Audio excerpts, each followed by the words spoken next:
Hi guys! Samahan niyo muna ako sa aking short vlog for today's video. Kakatapos ko nga lang maghatid kay Samira sa school niya tapos dumiretso kami ng kaibigan ko sa Novaliches Bayan. Sa mga matagal nang hindi nakapunta ng Novaliches Bayan, mawawala na kayo kasi napakalinis na ng kalsada. Bale, heto nga yung araw na birthday ng kaibigan namin na si Carmina. Heto nga siya at kasama ko at wala siyang kamalay-malay na isusurprise namin siya. Wala kasi talaga siyang balak ngayong birthday niya. Masama nga daw ang kanyang pakiramdam kaya nagdahilan na lang ako na sunduin namin yung kumare namin sa bayan dahil maraming dala.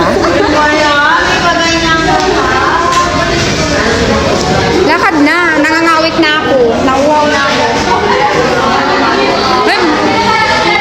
Sabi ko sa, parang wala naman.